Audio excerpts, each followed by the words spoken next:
Hi friends, welcome back to my channel Archana academy. और आज की इस वीडियो में हम डिस्कस करेंगे आर्मी पब्लिक स्कूल से related information.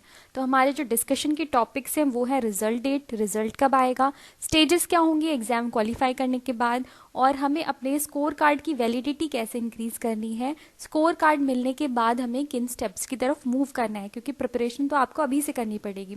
Interview, teaching skills और कंप्यूटर टेस्ट के बारे में जानेंगे कि इसमें क्या क्या चीज़ें होंगी और हमें आगे कैसे मूव करना है। तो चलिए वीडियो को स्टार्ट करते हैं।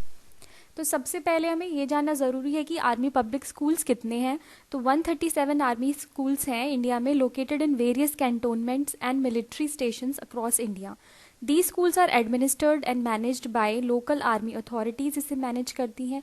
और ये स्कूल्स एफिलिएटेड हैं सीबीएसई से through Army Welfare Education Society. Okay, तो चलिए अब हम देखते हैं कि 137 स्कूल्स में मतलब अगर हमें स्कोर कार्ड मिल जाता है तो हम एलिजिबल हो जाते हैं 137 स्कूल के लिए।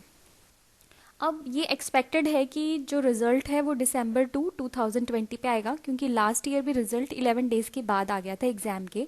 कैंडिडेट्स को उसके बाद स्कोर कार्ड इशू होंगे, जिससे आपको प्रिजर्व करके रखना है, संभाल कर रखना है, क्योंकि ये स्कोर कार्ड आपको एलिजिबल बनाता है टीचर्स पोस्ट के लिए अप्लाई करने के लिए। जब भी आर्मी पब्लिक किसी भी आर्मी पब्लिक स्कूल का फॉर्म निकलेगा टीचर्स की वैकेंसी के लिए, मतलब जितने भी मान लीजिए आर्मी पब्लिक स्कूल धोला कुआं का है, ठीक है, उसका फॉर्म निकलेगा टीचर्स के लिए। तो अगर आपके पास स्कोर कार्ड है तभी आप उस स्कूल में अप्लाई कर सकते हैं एज अ टीचर के लिए। तो 3 स्टेजेस कौन सी थी? फर्स्ट था screening exam, interview and evaluation of teaching skills and computer proficiency. तो ये जो स्क्रीनिंग एग्जाम है ये आप लोगों ने दिया होगा 21 एंड 22 नवंबर को जो एग्जाम हुआ था, तो ये स्क्रीनिंग एग्जाम था। इसके बाद आप सभी लोगों को स्कोर कार्ड मिलेगा जो उसमें क्वालिफाई कर लेते हैं। तो स्टेज 1 स्क्रीनिंग एग्जाम था जो 21 और 22 नवंबर को हुआ था। जो भी लोग इसे क्वालिफाई कर लेंगे उन्हें एक वैलिड स्कोर कार्ड मिलेगा, ठीक है।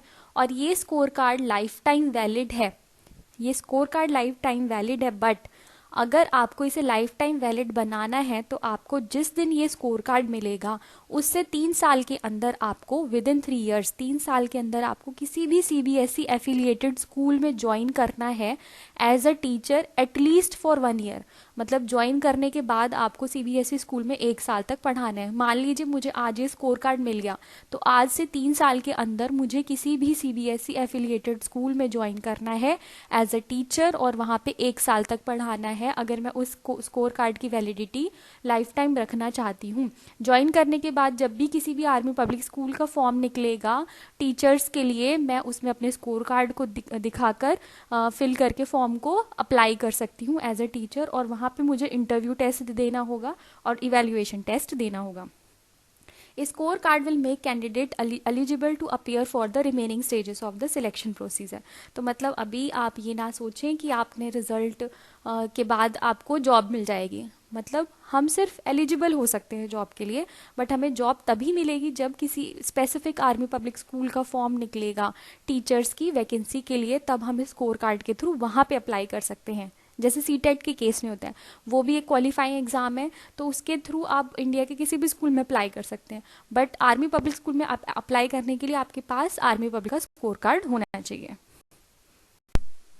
स्टेज 2 होगा इंटरव्यू।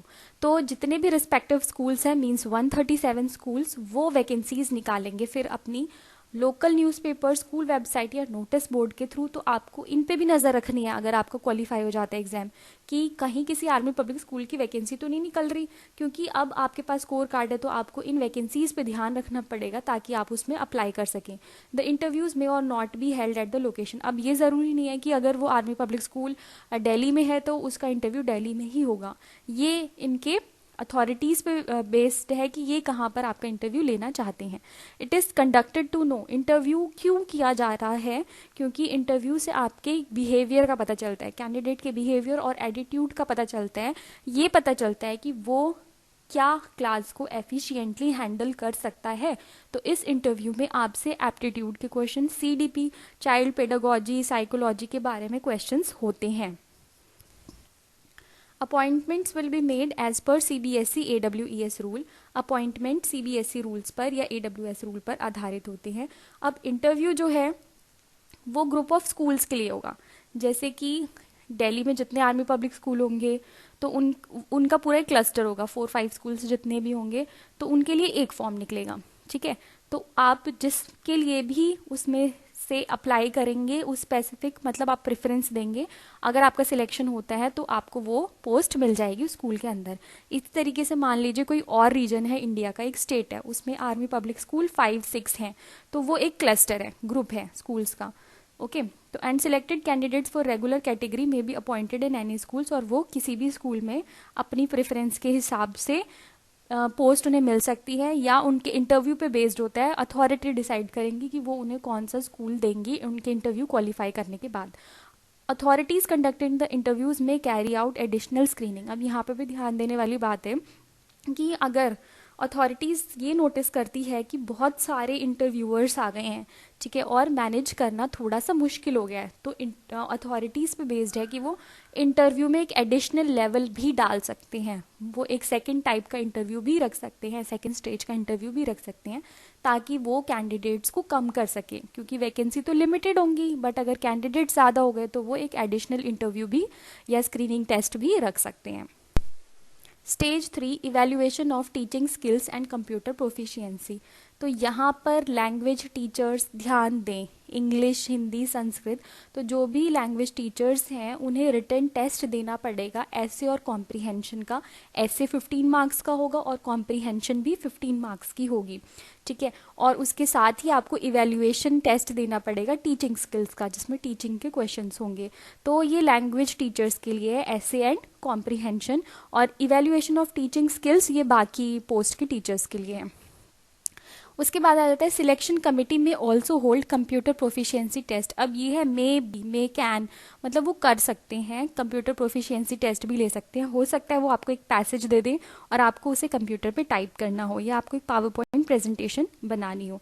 ओके, तो इस तरीके का वेरिएशन हो सकता है, बट ये चीज़ फिक्स्ड है कि आपको टीचिंग स्किल्स के लिए भी छोटे बहुत MCQ क्वेश्चन मिल सकते हैं, बट लैंग्वेज टीचर्स को ऐसा कॉम्प्रीहेंशन मिलेगा ही मिलेगा, 15 मार्क्स का होगा, ऐसे 15 मार्क्स का होगा और कॉम्प्रीहेंशन 15 मार्क्स का होगा।